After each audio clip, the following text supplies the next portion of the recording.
Hello students, this is Sangeeta Sangamkar's channel. Welcome again, particularly the CBSE students of Standard 9th. इस video में हम CBSE के 9वें पाठ का दूसरा नाट्यांश पढ़ेंगे, लेकिन इस वीडियो को देखने से पहले पाठ की कथा का वीडियो और पाठ के पहले नाट्यांश का वीडियो ज़रूर देखें। तो चलिए शुरू करते हैं पाठ का दूसरा नाट्यांश। किंचित विमृश्य। किंचित ये संधि है, किम प्लस चित और अर्थ रहेगा थोड़ा सा। विमृश्य ये विम प्लस मृष प्लस ल्यप प्रत्यय है और उसका अर्थ रहेगा सोचकर, यानी थोड़ा सा सोचकर। अब ऊपर तक उसने सोचने लगा था कि बाबा मैंने ऐसा क्यों किया, मेरी बुद्धि ऐसी क्यों हुई, तो अब ये थोड़ा सा सोचकर फिर वो आगे बोलता है, क्योंकि उसको अभी समझ में आता है कि अभी सोचने से कोई मतलब नहीं। भवतु किम प्लस एतेन, भवतु यानी ठीक है जाने दो, किम एतेन। अब इसका क्या फ़ायदा? किम यानी प्रश्नार्थक शब्द है, एतेन यानी इसका, तो अब इसका क्या फ़ायदा? दिवसे मार्गभ्रांतः, दिवसे यानी दिन में, मार्गभ्रांत यानी मार्ग से भटका हुआ। संध्याम यावत यानी शाम तक, सायंकाल के समय तक। संध्याम यावत, यावत का मतलब है तक, तब तक। यदि, यदि ये भी अव्यय है और यदि का मतलब रहेगा अगर। गृहम प्लस उपैति यानी घर पे वापिस आता है, लौटता है। उपैति का मतलब है लौटता है। अब इस वाक्य में मार्गभ्रांत ये कर्तृपद है और उपैति ये क्रियापद रहेगा। तदपि फिर से संधि है, तत् प्लस अपि, तो भी। वरम, वरम यानी ठीक है, श्रेष्ठ है। अगर कोई मार्ग से भ्रष्ट होता है और शाम तक वापस आता है तो भी ठीक है। जैसे हम हिंदी में कहते हैं कि सुबह का बोला शाम तक वापस आता है, तो उसे भोला नहीं कहते। तो आगे के वाक्य में वही दिया है। न प्लस असव यानी उसको, न यानी नहीं, असव यानी उसको। ये असव ये शब्द अदस प्रोनाउन का पुल्लिंग प्रथमा एकवचन है, यानी वो। भ्रांतः प्लस मन्यते, भ्रांतः यानी भटका हुआ, मन्यते यानी माना जाता है या समझा जाता है, यानी सुबह का भटका हुआ पथभ्रष्ट हुए वाला अगर कोई शाम तक लौटता है तो उसे पथभ्रष्ट नहीं माना जाता है। तो यहाँ पे भ्रांतः ये कर्मपद रहेगा और मन्यते ये क्रियापद रहेगा। ये कर्मणी प्रयोग है और ये तुम 10वीं में सीखोगे। अभी 9th स्टैंडर्ड में ये वाच्य परिवर्तनम ये पाठ तुम लोगों के लिए नहीं है। आगे का वाक्य है एषः प्लस इदानीम, ये फिर से संधि है। एषः यानी ये, इदानीम यानी अब। तपश्चर्या यानी तपश्चर्या करने से।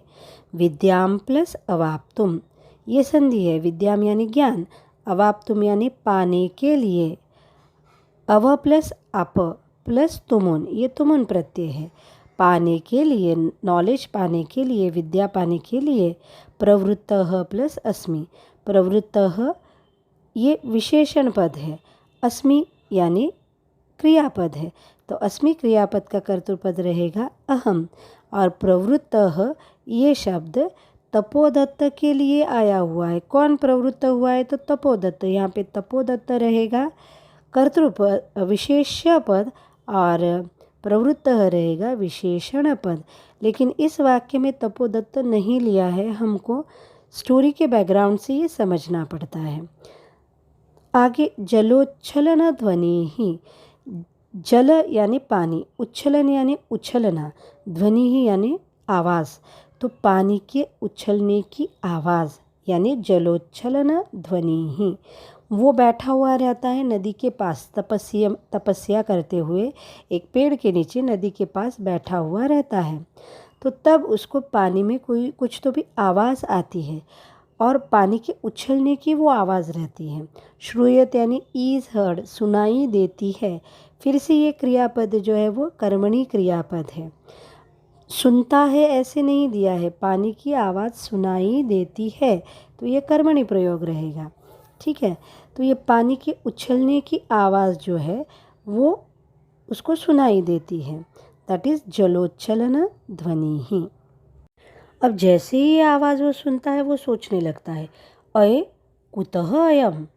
अय यानी ये अव्यय है। अरे ये क्या, कुतः प्लस अयम, ये फिर से संधि है। कुतः मतलब कहाँ से, अयम यानी ये। कल्लोलोच्छलन ध्वनि ही, कल्लोल प्लस उच्छलन ध्वनि ही। कल्लोल का मतलब है जो वेव्स रहते हैं, तरंग रहते हैं, पानी के अंदर जो तरंग उठते हैं, तरंग यानी वेव्स। उच्छलन यानी उछलने की, और ध्वनि यानी आवाज़। तो वो ऐसे मन में सोचता है कि अरे ये पानी के उछलने की या तरंगों के उछलने की आवाज़ कहाँ से आ रही है। तो अयम यानी ये। ओके, तो ये अयम जो है ये सर्वनाम पद है, उच्छलन ध्वनि ही इस शब्द का। तो अयम ये रहेगा विशेषण पदम और उच्छलन ध्वनि ही ये रहेगा विशेष्य पदम। कुतः ये अव्यय है। महामत्स्य प्लस मकरः प्लस वा, ये फिर से संधि है। महामत्स्य का मतलब है बड़ी सी मछली, मकरः यानी क्रोकोडाइल, मगरमच्छ, उसको वा का मतलब है या, वा ये अव्यय है, यानी उसके मन में ऐसे आता है कि वहाँ पे पानी में कोई बड़ी सी मछली या बड़ा सा मगरमच्छ तो नहीं है। भवेत, भवेत यानी है, हो सकता है। तो इस वाक्य में महामत्स्यः वामकरः, इन दोनों में से एक, वा का मतलब है दोनों में से एक, अथवा, अथवा जो बोलते हैं ना हम, यानी दोनों में से एक चॉइस रहेगी वहाँ पे। तो भवेत इस क्रियापद का महामत्स्यः वामकरः ये कर्तृपद रहेगा। अब तुमको ऐसे लग सकता है कि दो दो नाम दिए हैं और क्रियापद तो एक वचन में, ऐसा क्यों। तो ये वा जो शब्द दिया है, वा शब्द का अर्थ है अथवा, तो दोनों में से हमको एक ही कंसिडर करना है। यानी एक वक्त पे हमको महामत्स्यः भवेत या वा, या यानी वा, मकरः भवेत, इसलिए हम ये वा लेने के बाद, वा शब्द आने के बाद दो वर्ड यूज़ करेंगे तो भी उसका क्रियापद जो है रहेगा वो एक वचन में ही रहेगा। पश्यामि, पश्यामि इस क्रियापद का कर्तृपद रहेगा अहम। अगर ये वाक्य में नहीं दिया है फिर भी मी में अगर क्रियापद एंड होता है तो उसका कर्तृपद हमेशा सिर्फ अहम रहेगा। तावत यानी तब तक ये अव्यय है। अब इस पूरे वाक्य का मीनिंग रहेगा कि अरे ये तरंगों की उछलने की ध्वनि कहाँ से आ रही है। कोई तो भी बड़ी सी मछली या बड़ा सा मगरमच्छ रह सकता है, हो सकता है। पश्यामी तावत, तो मैं तब तक देखता हूँ, क्या है वो मैं देखता हूँ। पुरुषम एकम, ये संधि है, पुरुषम प्लस एकम। सीकता भी ही, पुरुषम यानी पुरुष को, मानव को, मनुष्य को, एकम यानी एक। तो यहाँ पे पुरुषम ये विशेष्य पद है, एकम ये विशेषण पद है। सीकता भी ही यानी वालू से, वालुका से, with the help of the sand. सेतु निर्माण प्रयासम, सेतु यानी ब्रिज या पुल, निर्माण यानी बनाने का, प्रयास यानी प्रयत्न, कुर्वाणम यानी करते हुए। तो वो क्या देखता है कि वालुका डालकर, वालुका डालकर सेतु निर्माण का प्रयास करता हुआ एक पुरुष वो देखता है। दृष्ट्वा मीन्स दृश्य प्लस त्वा प्रत्यय, सहासम, सहासम यानी उसकी तरफ देखकर हंसते हुए। क्योंकि ये कॉमन सेंस की बात है, अगर पानी बहता हुआ है, नदी में पानी बहता हुआ है और हम कितनी भी वालू उसमें डालेंगे, रेती उसमें हम डालेंगे, तो वो रेती उस पानी के साथ बह जाती है। लेकिन ये आदमी तो बस रेती डालते जा रहा है, डालते जा रहा है। तो उसको देखकर हंसी आती है और लगता है कि ऐसे क्या दुनिया में मूर्खों की कोई कमी नहीं है, ऐसा उसको लगता है। वो खुद को समझदार समझता है और उस पर्सन को मूर्ख समझकर वो सोचता है, वो देखता है, क्या देखता है उस पर्सन को, नदी के पानी में रेती डालते हुए सेतु बनाने का प्रयास करते हुए वो देखता है। इस वाक्य में पुरुषम ये विशेष्य पद है, एकम और कुर्वाणम ये दोनों विशेषण पद हैं। नाट्यम 2 का पूरा अर्थ, किंचित विमृश्य, कुछ सोचकर, भवतु किमेतेन, ठीक है इसमें क्या, अब क्या फ़ायदा सोचकर। दिवसे मार्गभ्रांतः संध्यां यावत् यदि गृहम् उपैति तदपि वरम, दिन में पथभ्रष्ट जो होता है वो अगर शाम तक घर पे लौट आता है तो भी ठीक है। न असौ भ्रांतः मन्यते, तो उसको भटका हुआ नहीं मानते हैं। एषः इदानीं तपश्चर्या विद्याम अवाप्तुम प्रवृत्तः अस्मि। तो यह मैं अब तपस्या से विद्या प्राप्त करने के लिए प्रवृत्त हुआ हूँ। जलोच्छल ध्वनि ही श्रूयते। पानी की ऊपर उछलने की आवाज़ सुनाई देती है। अये कुतः अयं कल्लोलोच्छलन ध्वनि ही। अरे ये तरंगों के उछलने की आवाज़ कहाँ से आ रही है? महामत्स्यः मकरः वा भवेत्। कोई बड़ी मछली या मगरमच्छ हो सकता है। पश्यामि तावत्, तो मैं देखता हूँ। पुरुषम एकम सिकताभिः सेतु निर्माणम प्रयासम कुर्वन्तं दृष्ट्वा सहासम। एक पुरुष को वालुका से सेतु या फिर रेती से पुल बनाने का प्रयास करते हुए देखकर हंसते हुए।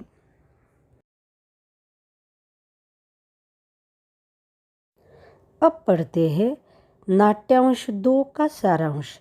सबसे पहले विशेषण और विशेष्य। अयम ये विशेषण पद है। कल्लोलोच्छलन ध्वनि ही ये विशेष्य पद है। प्रवृत्तः विशेषण पद है। तपोदत्तः ये विशेष्य पद है। एकम विशेषण पुरुषम विशेष्य पद। कुर्वाणम विशेषण और पुरुषम ये विशेष्य पद है।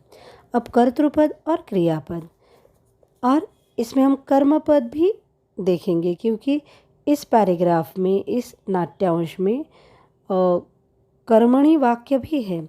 तो भ्रांतः ये कर्मपद है, मन्यते ये क्रियापद है, जलोच्छलन ध्वनि ही ये कर्मपद है और श्रूयते ये क्रियापद है। महामत्स्यः मकरः वा ये कर्तृपद है और भवेत् ये क्रियापद है। अहम कर्तृपद पश्यामि क्रियापद, अहम कर्तृपद अस्मि क्रियापद। अब इस नाट्यांश के पर्याय पदानि और विलोम पदानि। विमृश्य विचिन्त्य चिन्तयित्वा यानी सोचकर। दिवसे दिने यानी दिन में। दिवसे विलोम पद रात्रौ अहनि यानी रात में। मार्गभ्रष्टः पथभ्रष्टः, इसका मतलब रहेगा पथ से भटका हुआ। सायं संध्याम यानी सायंकाले, शाम के समय पे। यावत विलोम पद रहेगा तावत। यावत यानी जब तक, तावत यानी तब तक। गृहम सदनम गेहम आलयम निवासः निकेतनम, ये सारे शब्द जो है उसका मतलब रहेगा घर। उपैति प्राप्नोति समीपम गच्छति यानी पास जाता है। वरम यानी श्रेष्ठम, उचितम यानी योग्य, इसका विलोम पद रहेगा अयोग्यम। भ्रांतः भ्रष्टः यानी भटका हुआ। इदानीम अधुना, संप्रति, सांप्रतम यानी इन सब का मीनिंग रहेगा अब, और विलोम पद रहता है तदानीम यानी तब। तपश्चर्या यानी तपश्चर्या से, और पर्याय पद रहेगा तपसा तपस्यया। विद्याम यानी ज्ञानम नॉलेज। अवाप्तुम प्राप्तुम, अधिगंतुम यानी प्राप्त करने के लिए। प्रवृत्तः प्रेरितः यानी इंस्पायर्ड यानी प्रेरित हुआ। विलोम पद है। विमुखः विन्मुखः यानी उसने उस काम से मुंह फेर लिया। जलम उदकम तोयम वारी सलिलम नीरम, ये सब पर्याय पद है पानी के। जलोच्छलन ध्वनि ही जलोर्ध्वगतेः शब्दः। जलोर्ध्वगतेः शब्दः यानी पानी के ऊपर उछलने की आवाज़। कल्लोलः तरंगः यानी वेव्स। कुर्वाणम कुर्वन्तम यानी करते हुए या फिर करने वाला। ध्वनि ही शब्दः रवः यानी आवाज़। महामत्स्यः महामीनः यानी बड़ी सी मछली। पुरुषम मनुष्यम यानी मनुष्य को। सिकता भी वालुका भी यानी रेती से। सेतुः जलबंधः यानी ब्रिज। प्रयासम प्रयत्नम यानी एफर्ट्स। यानी प्रयत्न। दृष्ट्वा, अवलोक्य, विलोक्य, प्रेक्ष्य मतलब है देखकर। सहासम, हासपूर्वकम यानी हंस के। वा अथवा यानी अदरवाइज, और इसके अव्यय है यावत तावत यानी जब तक तब तक। यदि, यदि का मतलब है यदि, इफ। न यानी नहीं, इदानीम यानी अब, अये यानी अरे, कुतः यानी कहाँ से, वा यानी अथवा, सहासम यानी हंस के।